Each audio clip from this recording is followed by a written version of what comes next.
अभी तक हमने वेक्टर अलजेब्रा में vector addition and vector subtraction के बारे में सब कुछ देखा था। उस पर बेस्ड काफ़ी सारे क्वेश्चंस भी किए थे। आप लोगों ने प्रैक्टिस भी की होगी तो आपको काफ़ी बेटर अंडरस्टैंडिंग भी डेवलप हुई होगी, राइट? अब वेक्टर अलजेब्रा का नेक्स्ट पार्ट यानी अब हम सीखेंगे किस तरह से एक वेक्टर की मल्टीप्लिकेशन की जाती है, राइट? हमारे पास यहाँ पर दो पार्ट्स होंगे। पहला vector multiplication with a scalar and other one vector multiplication with a vector.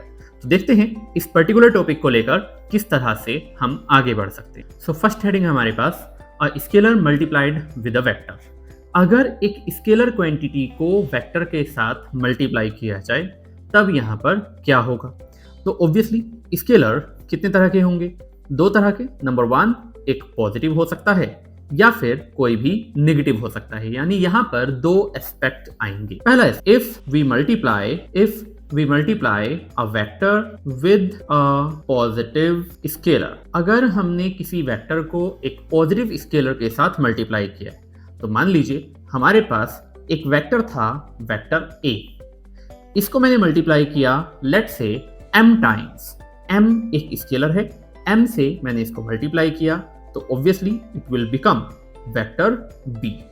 अगर ये m ओवर हियर m कैसा है? पॉजिटिव है।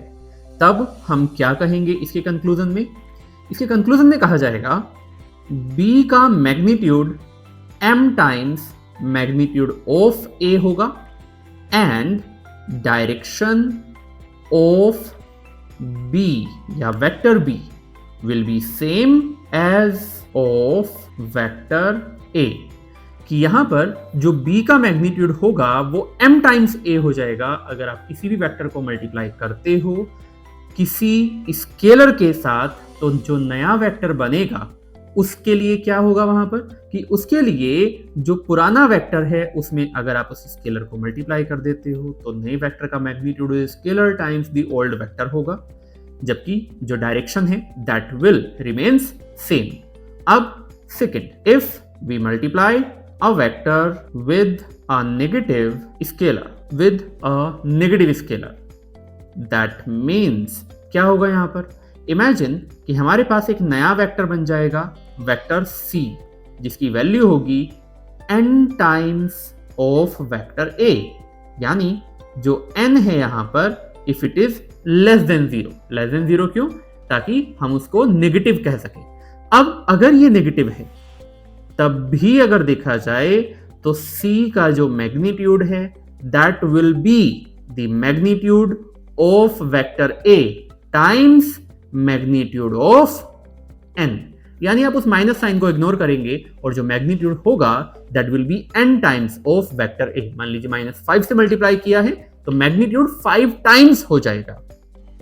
बट अगर हम डायरेक्शन की बात करें and direction of vector c will be opposite to vector a। Vector a के एग्जैक्टली अपोजिट हो जाएगी डायरेक्शन। ठीक है, कुल मिलाकर अगर आप किसी भी स्केलर को वेक्टर से मल्टीप्लाई करते हो तो जो वेक्टर है उसका मैग्नीट्यूड उस स्केलर के डायरेक्ट मल्टीप्लिकेशन के हिसाब से आएगा, जबकि डायरेक्शन सिर्फ प्लस या माइनस साइन पर मैटर करेगी। अगर स्केलर पॉजिटिव है तो दोनों की डायरेक्शन सेम रहेगी, यानी before multiplying and after multiplying. But अगर स्केलर नेगेटिव है तब डायरेक्शन जस्ट अपोजिट आ जाएगी पहले के कंपैरिजन में। ठीक है, तो अगर हम किसी भी वेक्टर पर एक नेगेटिव साइन लगा हुआ देखते हैं, इसका मतलब क्या हुआ? सीधे सीधे उसकी डायरेक्शन जस्ट अपोजिट हो चुकी है पहले के जितना। इन दोनों के लिए ही अगर मैं एक एग्जाम्पल पिक करूं, एग्जाम्पल इफ वेक्टर a को रिप्रेजेंट किया गया है एक एरो के साथ कुछ इस तरह से, then represent vector b which is twice of a and vector c which is minus of twice of a, right? तो आंसर क्या आएंगे भाई? a वेक्टर को रिप्रेजेंट किया गया था एक एरो के साथ इस तरह से। अब जो b है it is the double of a और कोई माइनस साइन नहीं है, तो b में direction same but magnitude double रहेगा एज हियर। नाउ अगर हम यहां पर c वेक्टर की बात करें तो माइनस साइन यहां पर रहेगा एंड एट लास्ट हमें कुछ ऐसा देखने के लिए मिलेगा। ठीक है, तो plus a here, plus 2a here and minus 2a here. Minus sign that means opposite direction. Okay, तो इस तरह से आप किसी भी वेक्टर को किसी भी स्केलर से मल्टीप्लाई कर सकते हो। वैसे ये बात बहुत ऑब्वियस होती है, इसलिए बहुत ज्यादा बच्चों को इसका पता भी नहीं होता कि ये एक अलग से टॉपिक भी बनाया जा सकता है। खैर, हम आगे बढ़ते हैं और हमारे पास नेक्स्ट रहेगा प्रोडक्ट ऑफ टू वेक्टर्स। दो वेक्टर्स के प्रोडक्ट की अगर हम बात करें तब कैसे होगा, तो वेक्टर प्रोडक्ट दो तरह का होता है। कौन कौन सा? There are two types. Number 1 which is called dot product. अब ये डॉट प्रोडक्ट क्या है? तो dot product also called scalar product. ठीक, dot product also called scalar product, इसी को हम स्केलर प्रोडक्ट भी कहते हैं। अब ऐसी सिचुएशन में जहां पर हमें डॉट प्रोडक्ट कहा जाए और स्केलर प्रोडक्ट, इसका मतलब क्या होता है? तो सीधे सीधे समझ, जो हेडिंग्स हैं उन्हीं में आपको पता लगेगा। हम प्रोडक्ट कर रहे हैं दो वेक्टर्स का, उसकी रिप्रेजेंटेशन है डॉट प्रोडक्ट एंड उसका आउटकम है एक स्केलर क्वांटिटी। इसका मतलब कि अगर मैं A एंड B दो वेक्टर्स हैं मेरे पास, अगर मैं उनका डॉट प्रोडक्ट करूं तो जो आपको रिजल्ट मिलेगा that will be a scalar quantity. By definition इस चीज को कैसे डिफाइन किया जाता है? So A dot B will be defined as magnitude of A multiplied by magnitude of B multiplied by cos theta, right? इसको आप cos theta से मल्टीप्लाई कर सकते हैं। अब यहां पर जो ये क्वांटिटी है, यहां A भी मैग्नीट्यूड, B भी मैग्नीट्यूड और cos theta भी मैग्नीट्यूड। इसका मतलब ये क्वांटिटी कैसी रहेगी? हमेशा एक स्केलर क्वांटिटी की तरह से इसको देखा जाएगा। यानी A dot B is equals to AB cos theta is a scalar quantity and ये डेफिनेशन ही हमारे सबसे ज्यादा काम आएगी इसमें डॉट प्रोडक्ट कैलकुलेट करने में। क्यों हम इसको यूज करते हैं? तो ऑब्वियस है, डेफिनेशन खुद बता रही है। हमें जब किसी ऐसी फिजिकल क्वांटिटी की जरूरत पड़े जो दो वेक्टर्स पर बेस्ड हो बट जिसका आउटकम, जिसका रिजल्ट एक स्केलर क्वांटिटी हो, ऐसी जगह पर हम उसे क्या कहेंगे? हम उसे डॉट प्रोडक्ट कहेंगे। इसका एग्जाम्पल लिया जा सकता है। एग्जाम्पल के नाम पर आता है हमारे पास we can define work done. How do we define work done in physics? It is force dot displacement, F dot D या F डॉट एस, जो भी आप लिखना चाहो। तो यहां पर वर्क डन कैसी क्वांटिटी होती है? स्केलर, जबकि किस किस पर डिपेंड करती है? फोर्स एंड डिस्प्लेसमेंट पर। तो डॉट प्रोडक्ट क्यों चाहिए? क्योंकि मुझे स्केलर क्वांटिटी लानी थी। कहां से लानी थी? फोर्स एंड डिस्प्लेसमेंट के मल्टीप्लीकेशन से। तो वो मल्टीप्लीकेशन, वो प्रोडक्ट कैसा होगा? वो प्रोडक्ट डॉट प्रोडक्ट होगा और इसीलिए आपने इसको पढ़ा होगा F D cos थीटा। ये आपने 9th क्लास में डेफिनेशन पढ़ी होगी। ठीक है, तो मोर और लेस बस इतना ही है डॉट प्रोडक्ट। अब इसके बिहाफ पर हम कुछ और चीजों के बारे में समझ सकते हैं, जैसे कि किस तरह से हम यहां पर समझेंगे। हमें समझना होगा in the name of property. किस तरह से? तो इमेजिन अगर हम यहां पर कैलकुलेट करना चाहें प्रॉपर्टी नंबर 1 और जिसमें दिया हुआ है i cap dot i cap. ठीक है, आई कैप का आई कैप के साथ dot product that will be equals to how much? 1। कैसे? समझो ध्यान से। आई कैप क्या है? एक unit vector in the direction of X axis. दूसरा I cap again a unit vector in the direction of X axis. जब मैं इन दोनों को डॉट प्रोडक्ट में रखूंगा तब फॉर्मूला जैसे ही ओपन किया तो 1 पहले का मैग्नीट्यूड, दूसरे आई कैप का मैग्नीट्यूड 1, देन cos 0। इसका मतलब यहां पर कितना आ जाएगा? I dot I will be 0। आप करके देख लो। इसी तरह से J डॉट J भी आएगा एंड K डॉट K भी आएगा, राइट? तो जिस तरह से I डॉट आई वैसे ही J डॉट J एंड वैसे ही K डॉट K हमारे पास रहेगा। तो this is property number 1। Now imagine in तीनों कॉम्बिनेशन यानी जो हमने आई, जे एंड के के बारे में पढ़ा है, अगर हम इनको एक दूसरे के साथ डॉट प्रोडक्ट कराएं, imagine if I write I dot J, okay, I का जे के साथ डॉट प्रोडक्ट क्या होना चाहिए? तो दैट विल बी आई का मैग्नीट्यूड 1, जे का मैग्नीट्यूड 1 इंटू कॉस, ये होगा 90 डिग्री, और कॉस 90 कितना हो जाता है? 0। इसका मतलब आई डॉट जे 0 होगा, जे डॉट के 0 होगा, एंड ऑल्सो के डॉट आई भी 0 होना चाहिए यहां पर। समझ आ रही है बात? तो ये दो प्रॉपर्टीज सबसे ज्यादा इंपॉर्टेंट रहती है। आगे और भी कुछ प्रॉपर्टीज हैं, जैसे कि नंबर 3 हमारे पास जो आएगा that will be that a dot b will be equals to b dot a. हम ऐसा लिख सकते हैं, चाहे ए डॉट बी लिखा जाए या बी डॉट ए लिखा जाए, दोनों एक ही बात है, और इस लॉ को कहा जाता है कॉम्यूटेटिव लॉ, राइट? इस लॉ को कहा जाएगा कॉम्यूटेटिव लॉ। नंबर 4, अगर कहीं पर लिखा हुआ है A dot B plus vector C, now open this, तो it will become A dot B plus A dot C.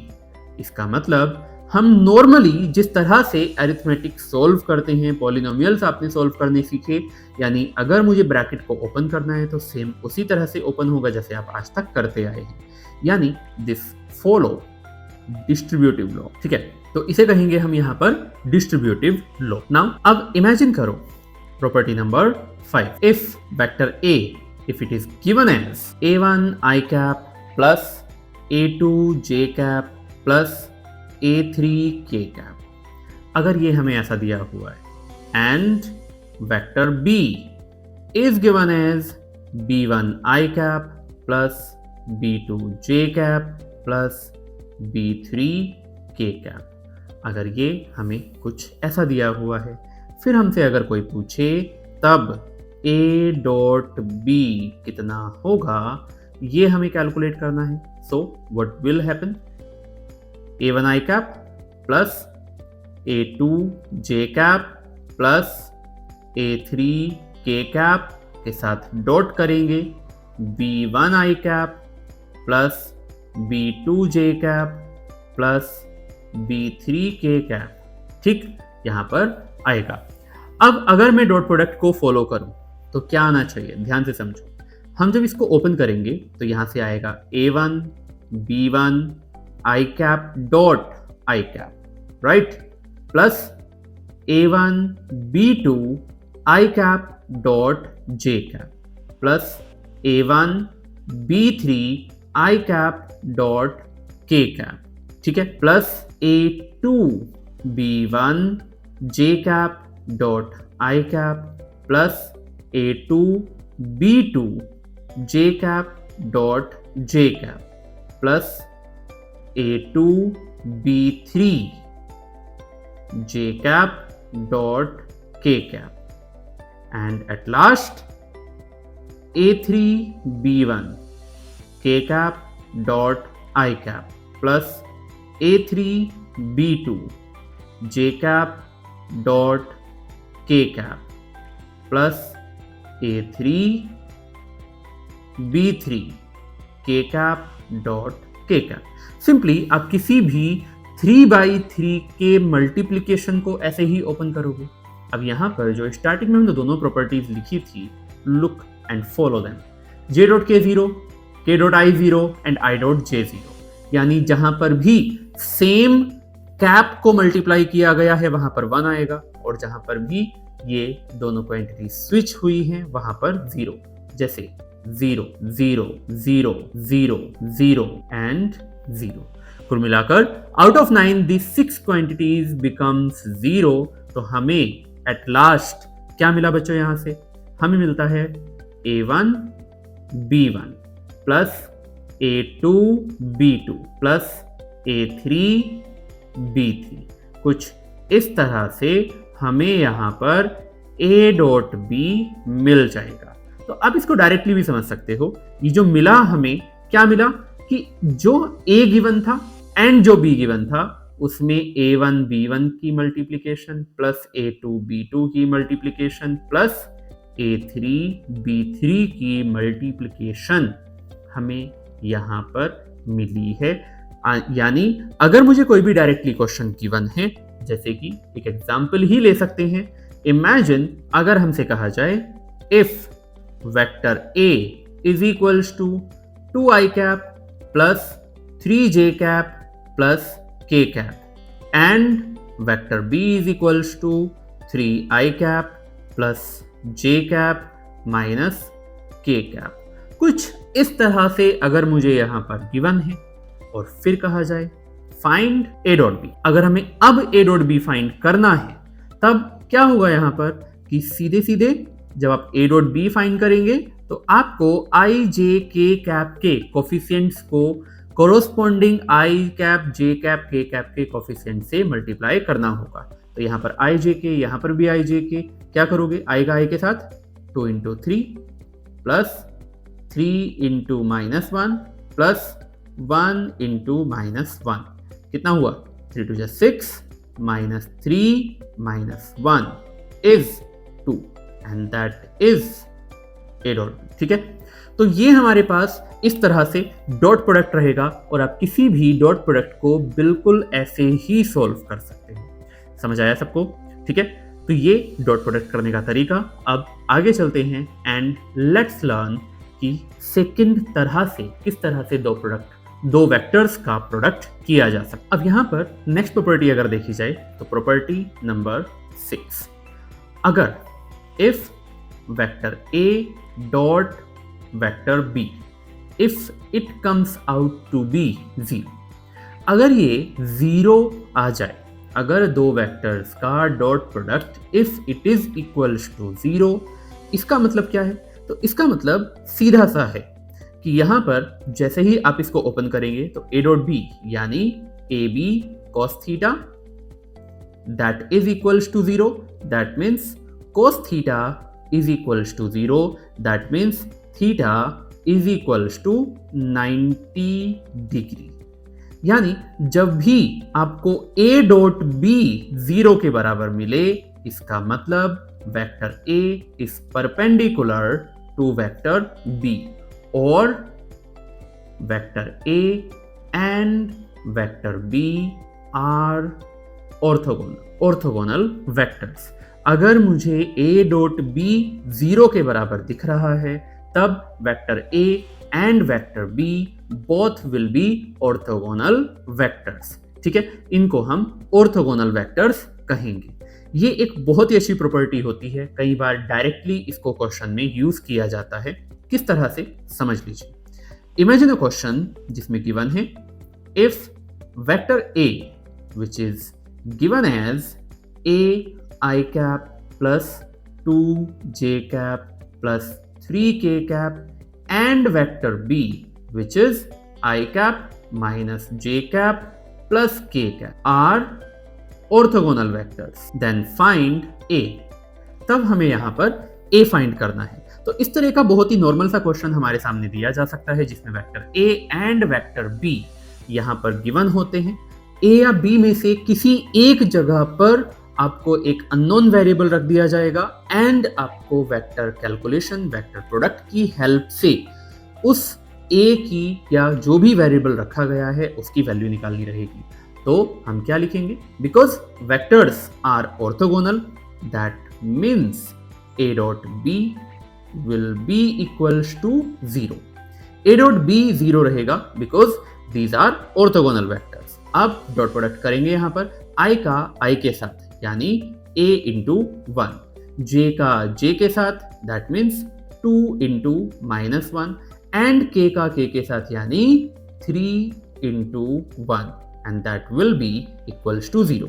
Left side A minus 2 plus 3 is equals to 0, तो A कितना हुआ? माइनस 1 एंड यही हमारे पास आंसर होगा।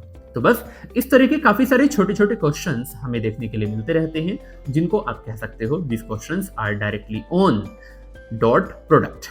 अब dot product का जो सबसे ज्यादा यूज किया जाता है हमारे पास सबसे ज्यादा यूज डॉट प्रोडक्ट का किया जाता है use of dot product in finding angle between vector A and vector B. Imagine हमें दो वेक्टर्स गिवन हैं, vector A and vector B, और तब अगर कहा जाए दैट फाइंड आउट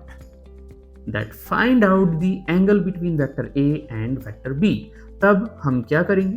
तो बड़ी ही आसानी से डॉट प्रोडक्ट को आप कैसे लिखेंगे? a dot b is equals to ab cos theta. Now if you want to find theta, तो cos theta कितना हो जाएगा?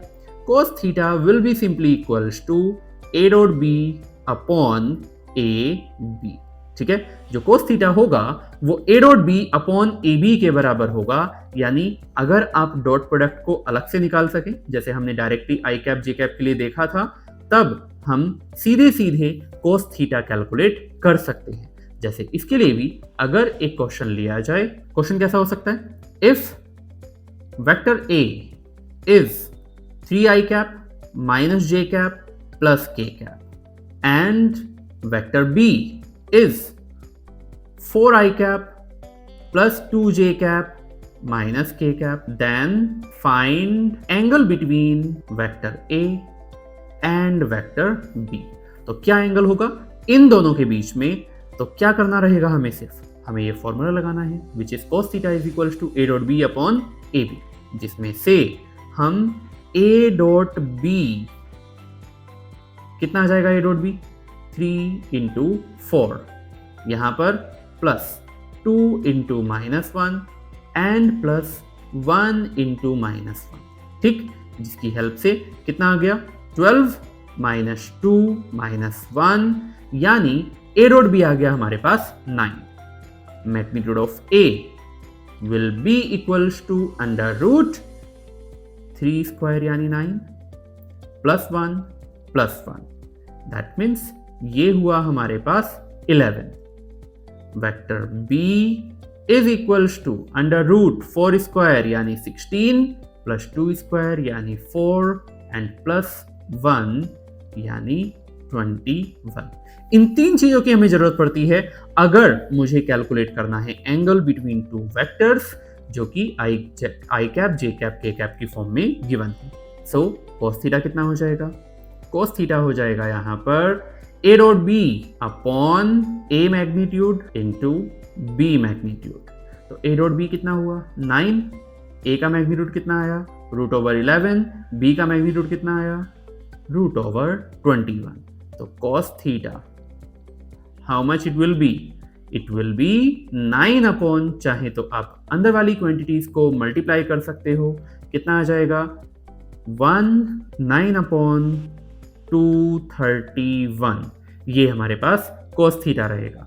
सो theta will be equals to cos inverse 9 upon root over 231 and this will be theta. ठीक है, तो कुछ इस तरह से हमारे पास यहाँ पर ये थीटा आ जाएगा, राइट। तो डॉट प्रोडक्ट के क्वेश्चन सबसे इंपॉर्टेंट बात यही होती है कि ये क्वेश्चंस काफ़ी ज़्यादा आसान पड़ते हैं, ना इनमें कोई बहुत ज़्यादा कैलकुलेशन करनी पड़ती है, ना ही बहुत ज़्यादा लेंथ इन क्वेश्चन की आपको देखने के लिए मिलेगी। साथ में डॉट प्रोडक्ट करना बहुत ही आसान होता है, इसलिए ऐसे क्वेश्चंस इंपॉर्टेंट भी होते हैं। नीट, जेईई या जेईई एडवांस सभी में इस तरह के क्वेश्चंस हमसे पूछ लिए जाते हैं। साथ में ऑब्वियस है ये क्वेश्चंस या डॉट प्रोडक्ट का यूज़ डायरेक्टली हमें फिजिक्स के बहुत सारे चैप्टर्स में देखने के लिए मिलेगा। जैसे खुद मैंने वर्क डन वाला फॉर्मूला बताया था, यानी वर्क एनर्जी पावर वाले फॉर्मूले में कहीं पर भी पोटेंशियल एनर्जी आ जाए, डॉट प्रोडक्ट हम वहाँ पर यूज़ करेंगे। और भी कई जगह पर पावर कैलकुलेट करने में डॉट प्रोडक्ट का यूज़ हो जाता है, और भी कई जगह पर डॉट प्रोडक्ट का यूज़ करेंगे। ठीक है, अब इसके बाद अगले टाइप ऑफ प्रोडक्ट की तरफ बढ़ते हैं। अब पहले तरीके में हमने देखा कि दो वेक्टर्स को मल्टीप्लाई तो कर सकते हैं, लेकिन उस तरीके से आउटकम हमारा स्केलर क्वांटिटी आ रहा था।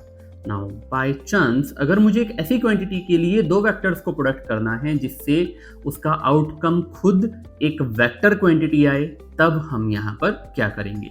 तो उसी के लिए बच्चों यूज करते हैं हम cross product. Now if we have two vectors A and B जिनका क्रॉस प्रोडक्ट करना है, तो इसका बाय डेफिनेशन किस तरह से क्रॉस प्रोडक्ट किया जाता है? तो यहाँ पर पहले ए का मैग्नीट्यूड मल्टीप्लाइड बाय बी का मैग्नीट्यूड, ये दोनों तो होंगे ही, इसके साथ साथ हमें यहाँ पर चाहिए होगा साइन थीटा। ध्यान रखना डॉट प्रोडक्ट में कॉस थीटा, बट यहाँ पर साइन थीटा की रिक्वायरमेंट रहेगी। अब खाली इतना देखा जाए तो ए का मैग्नीट्यूड बी का मैग्नीट्यूड इंटू साइन थीटा, ये हुआ हमारे पास अभी तक सिर्फ स्केलर वर्जन।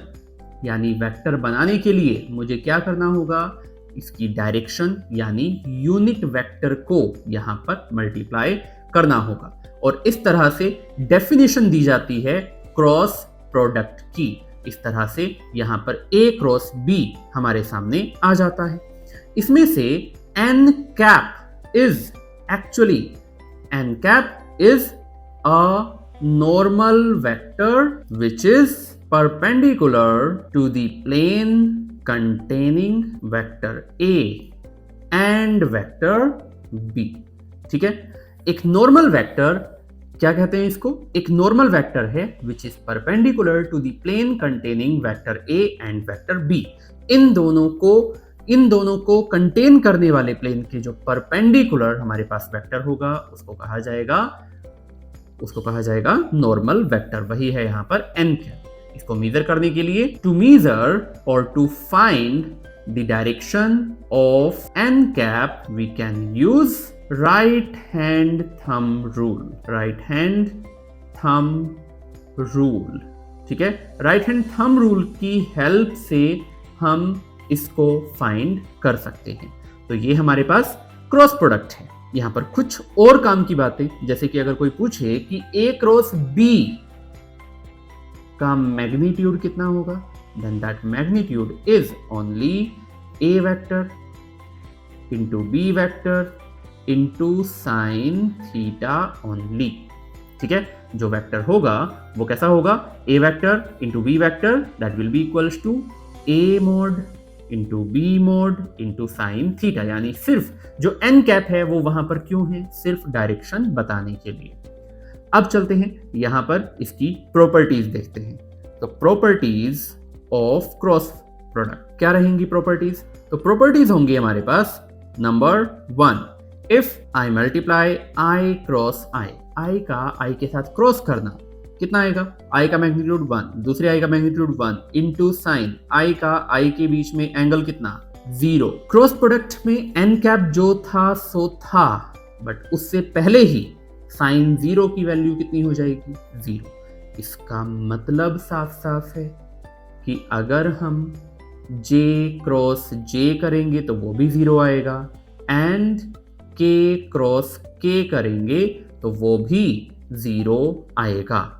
यानी कोई भी वेक्टर अगर खुद से ही क्रॉस प्रोडक्ट करेगा देन दैट विल बिकम 0। एक वेक्टर का खुद उसी के साथ क्रॉस प्रोडक्ट 0 होता है। ठीक, अब किसी और के साथ देख लेते हैं, यानी नंबर 2 में हमारे पास अगर i क्रॉस j किया जाए, ठीक है, i क्रॉस j, तो i का मैग्नीट्यूड 1, दूसरे j का magnitude 1 into sine i and j cap, i cap is along x axis, j cap is along y axis, दोनों के बीच में एंगल, बोलो जल्दी फटाफट, 90 डिग्री। तो ये मेरे पास नॉन जीरो क्वांटिटी। अब यहां पर n कैप के बारे में सोचो, तो n कैप के बारे में कैसे सोचेंगे बच्चों, i cap j cap, right. ये मेरे पास x एक्सिस, ये मेरे पास यहां पर अगर y एक्सिस है तो ऊपर कौन हो जाएगा, z एक्सिस हो जाएगा।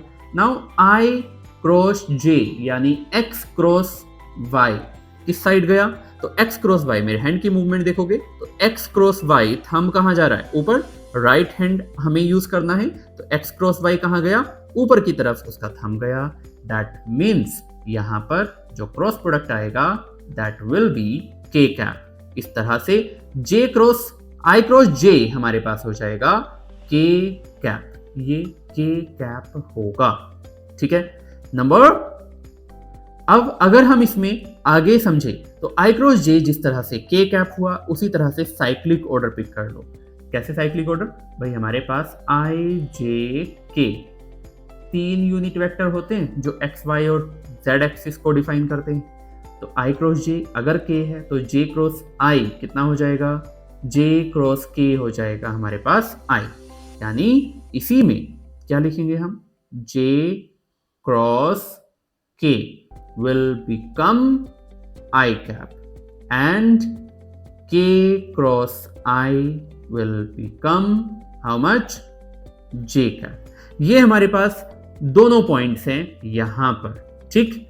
अगर मैं क्रॉस प्रोडक्ट में किसी भी क्वांटिटी का ऑर्डर चेंज करूं, such as A cross B will become minus of B cross A, इसको हम minus of B cross A लिखेंगे। अगर आपने ऑर्डर चेंज किया तो there will be a negative sign before this term, ठीक है। ए क्रॉस बी को minus of B cross A लिखा जा सकता है।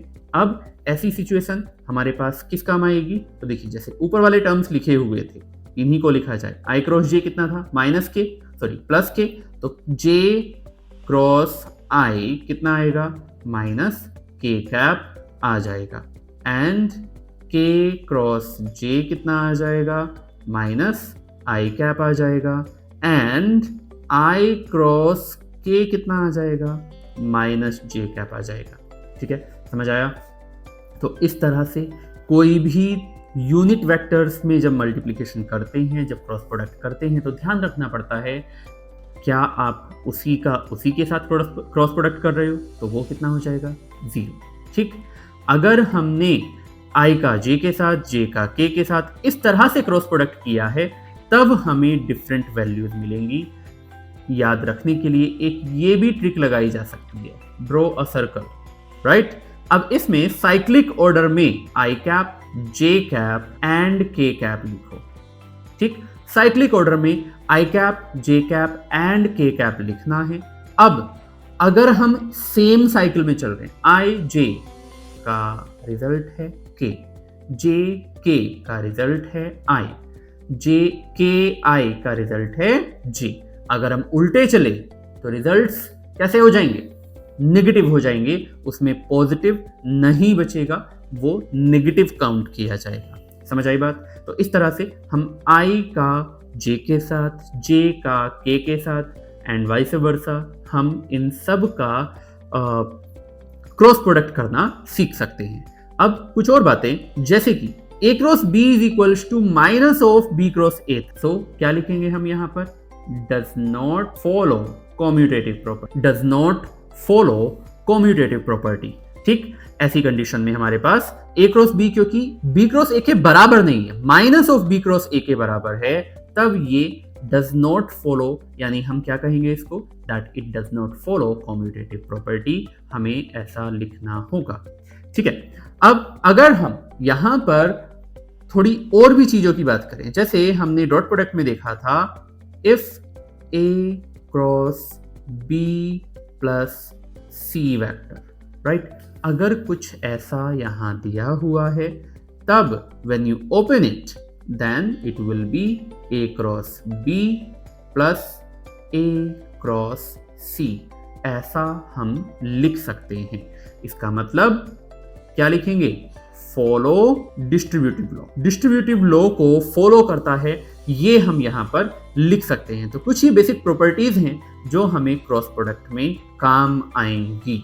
एक और प्रॉपर्टी जैसे हमने क्रॉस प्रोडक्ट डॉट प्रोडक्ट के लिए देखी थी, क्या होगा अगर if a cross b is 0, अगर दो वेक्टर्स का क्रॉस प्रोडक्ट 0 हो जाए, that means vector a and vector b are parallel to each other, ये एक दूसरे के पैरेलल वेक्टर्स हैं, ऐसा हम यहाँ पर लिखेंगे, ठीक है। तो कुल मिलाकर ये हमारे पास 5 प्रॉपर्टीज हैं, बनाने के लिए और भी बनाई जा सकती हैं, बस इतना ही हमारे पास प्रॉपर्टीज के लिए काफी है। जैसे बनाने के लिए कैसे बनाई जा सकती है, मानो हमारे पास नंबर 6 की बात करें, एंड क्या लिखा जाए कि if vector a is equals to a1 i cap plus a2 j cap plus a3 k cap, ठीक। Vector b is b1 i cap plus B2 J cap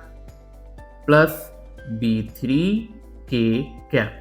तो जिस तरह से हमने डॉट प्रोडक्ट में उसको डायरेक्टली सॉल्व करना सीखा था, वैसा ही हम यहाँ पर भी सॉल्व करना सीख पाएंगे कि अगर मेरे पास vector A and vector B given है, तब A क्रॉस B कितना होगा?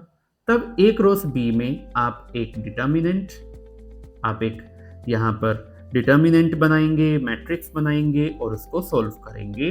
तो I cap, J cap, K cap, right. इस डिटर्मिनेंट में पहली रो में हमारे पास क्या रहेगा? हमें I cap, J cap, K cap लिखने, ये फॉर्मेट है सॉल्व करने का, ये मान लो, राइट। अब I cap, J cap, K cap लिखने के बाद जो पहले लिखा हुआ है, यानी A कैप, A वेक्टर यहाँ पर पहले लिखा हुआ दिख रहा होगा आपको। तो अगर A कैप है तो यहाँ पर I कैप के नीचे उसका coefficient that means A1, J cap के नीचे दूसरे का कोफिशिएंट यानी A2 एंड K कैप के नीचे इसका कोफिशिएंट यानी A3। In the same way B vector के लिए B1 plus B2 plus B3 ऐसा हम यहाँ पर लिख सकते हैं, ठीक है। तो ये हमारे पास आ जाता है A क्रॉस B। अब इसको ओपन कैसे करोगे? तो जिसको डिटर्मिनेंट ओपन करना आता है वो डायरेक्टली कर सकता है, जिसको नहीं आता लुक क्लोजली। डिटर्मिनेंट ओपन करने का एक तरीका होता है, जैसे क्या कहा जाता है कि we are opening the determinant along its row, और एक्चुअली हम कॉलम के अगेंस्ट भी खोल सकते हैं, but we are opening it along row. अब जो भी आप लिखेंगे, मान लीजिए रो में आगे चले तो रो यानी आई कैप हमें यहां पर मिला, तो आई कैप की रो एंड आई कैप का कॉलम आप कवर करेंगे, राइट। ये 3/3 का डिटर्मिनेंट है। जो बची बीच में 4 क्वांटिटीज, उनको क्रॉस प्रोडक्ट करते हुए सब्ट्रैक्ट करना है। क्रॉस प्रोडक्ट यानी A2 B3 minus A3 B2, ऐसा आप यहां पर लिखेंगे, ठीक है। तो ये हमारे पास आई कैप के लिए हो गया। अब जैसे ही आप जे कैप के लिए लिखना चाहेंगे तो जे कैप में क्या होगा? अब जे कैप वाली रो तो ये तो हमारे पास कवर्ड रहेगी ही, जे कैप वाला कॉलम कवर करें तो ये इसके साथ क्रॉस प्रोडक्ट करते हुए सब्ट्रैक्ट होगा, एंड साथ में जे कैप के लिए माइनस साइन लगाया जाता है। क्यों ये माइनस साइन आता है? ऐसा मानो ये इसको सॉल्व करने का सिर्फ एक तरीका है, आपको बहुत ज्यादा डेप्थ में जाने की जरूरत नहीं है, इसलिए मैं खुद भी नहीं जा रहा हूं, हमें जरूरत नहीं पड़ेगी। सो जे कैप के साथ क्रॉस प्रोडक्ट जब आप करेंगे तो A1 B and minus A3 B1, ये हमारे पास जे कैप के लिए रहने वाला है, प्लस K कैप। तो K कैप में क्या आएगा? K कैप में आ जाएगा in the same way. K cap में आप किस किस को करोगे? K कैप में पहले वाली रो बची और पहले वाला कॉलम और दूसरे वाला कॉलम इस तरह से बचेगा, क्योंकि K कैप वाला कॉलम तो कैंसिल हो जाएगा। तो यहां आएगा A1 B2 minus A2 B1, कुछ इस तरह से लिखा हुआ आएगा। जब आपके पास वैल्यूज दिखेंगी तो आप इसमें डायरेक्टली वैल्यूज प्लेस करके अपना रिजल्ट कैलकुलेट कर सकते हो। एक प्रैक्टिकल एग्जांपल भी मैं यहाँ पर लिखकर दिखा रहा हूँ, क्योंकि ये तो A1 B1 यानी इन चीजों में ज्यादा पता नहीं लगता है। तो कैसा क्वेश्चन हमारा क्रॉस प्रोडक्ट पर पॉसिबल है? Let's if vector A is equals to 2i cap plus j cap and vector B is equals to j cap minus k cap, कुछ ऐसा दिखता है। Then find vector A cross vector B। Again अगर मुझे इसको solve करना है तब क्या करना होगा? समझो यहाँ पर अगर मैं A क्रॉस B को सोल्व करना चाहता हूं तो कैसे सोल्व करेंगे? Let's see. सबसे पहले डिटर्मिनेंट बनाओगे I cap J cap K cap, उसके बाद A वेक्टर में I cap J cap K cap का coefficient, that means 2 1। K cap नहीं है यानी इसका कोफिशिएंट कितना होगा? 0, राइट। ऐसे ही B वेक्टर की अगर हम बात करें तो 0 1 एंड -1 ये कोफिशिएंट्स होंगे, ओके। अब अगर मुझे A क्रॉस B यानी इस डिटर्मिनेंट को ओपन करना है तो I कैप कितना हो जाएगा? I कैप की रो एंड I कैप का कॉलम, I कैप की रो एंड I कैप का कॉलम कवर करो। जो 4 चीजें बची, क्या आया उसमें से? 1 इंटू -1 यानी -1 और 1 इंटू 0 यानी 0। अब आप माइनस साइन लगाएंगे और J के लिए जैसे ही सोल्व करोगे तो ये I वाला तो हट जाएगा, तो J की रो एंड J का कॉलम एलिमिनेट अगर जैसे ही हमने किया तो क्या मिला हमें 2 इंटू -1 यानी -2 एंड 0 इंटू 0 यानी -0 प्लस के कैप कितना हो जाएगा कि के कैप के लिए हम के कैप के कॉलम को यहां पर लिखेंगे दैट मीन्स 2 इंटू 1 यानी 2 -0 इंटू 1 यानी 0। तो हमें A क्रॉस B क्या मिलने वाला है that will be found I cap minus minus plus 2J cap and plus 2K cap ये हमारे पास डाटा रहेगा। समझ आई बात? तो इस तरह से हम यहां पर A एंड B के लिए क्रॉस प्रोडक्ट कर सकते हैं, इसमें कोई हमारे पास कंफ्यूजन नहीं रहेगा। ठीक है, तो ये था हमारे पास क्रॉस प्रोडक्ट। इसका यूज हम जैसे आपके मन में या बहुत सारे बच्चों के मन में ये डाउट आता है कि क्या हम यहां पर साइन थीटा को A cross B upon AB लिखकर क्या हम एंगल नहीं निकाल सकते? एक्चुअली निकाल सकते हैं, बस ये लिखना थोड़ा सा गलत है।